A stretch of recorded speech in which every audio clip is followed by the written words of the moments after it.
هما كما ربياني صغيرا رب العالمين رحمة للعالمين আমাদের দুই হাত তুলে তারেকুর রহমান জন্মদিন উপলক্ষে আমরা হাত তুলেছি আমাদের খালি হাতকে আপনার রহমত দিয়ে ভরপুর করে দেন আমিন রব্বুল আলামিন তার পালন না করার জন্য নির্দেশ দিয়েছে বাংলাদেশে। এইটাই হচ্ছে নতুন বাংলাদেশ গড়ার যে আমরা সামনে এগিয়ে যাওয়ার যে শিরোনাম তৈরি করেছে তারেক রহমান, যে চিন্তাকে আজকে রাজনৈতিক দলের স্বপ্নে পরিণত করেছে, বাংলাদেশের মানুষের স্বপ্নে পরিণত করেছে।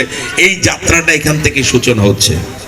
আমরা এখানে যে ছোট্ট আয়োজন, এখানে ফ্রি চক্ষু শিবির আয়োজন করেছি।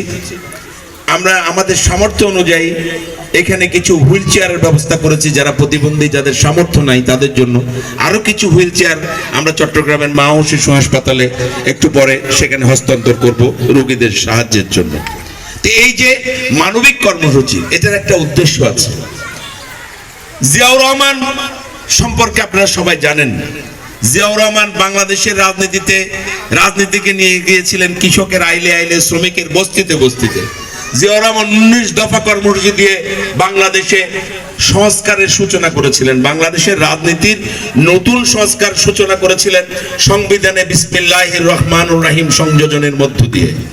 যারা এখানে বয়োবৃদ্ধ আছেন, বয়স্ক যারা আছেন, আপনারা দেখেছেন জিয়াউর রহমান বাংলাদেশের 68,000 গ্রামে খাল কেটে কৃষি বিপ্লবের মধ্য দিয়ে বাংলাদেশের জাতিকে তলাবিহীন ঝুড়ি থেকে তলা লাগিয়ে অর্থনৈতিক স্বপ্ন তৈরি করেছিলেন। সেই জিয়াউর রহমানের সন্তান বেগম খালেদা জিয়ার সন্তান জনাব তারেক রহমান আজকে নতুন একটা বাংলাদেশের স্বপ্ন আমাদের সামনে উপস্থাপন করেছেন 31 দফার মাধ্যমে। এই 31 দফাটা কি? একটা সে যেন বুকা না থাকতে হয়, তার খাবারের যেন নিরাপত্তা রাষ্ট্র করে, তার যেন বাসস্থানের নিরাপত্তা রাষ্ট্র করে, তার যেন চিকিৎসা ও রোগ বালাই হলে চিকিৎসাটা যেন রাষ্ট্রের পক্ষ থেকে নিরাপদভাবে পায়, তার সন্তানেরা যেন পড়ালেখা করতে পারে। এই 5টা মৌলিক অনল্লাহ আজিয়োগ্য সেহাত দিয়ে তারেক রহমান সাহেব খুশি না দোয়া করিবেন তারেক রহমান সাহেব। আসসালামু আলাইকুম। খালাওয়ানোর নাম কি? শামসুন্নার।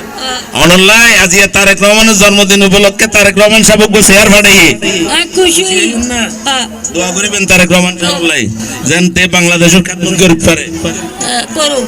কিরে তোর খবর?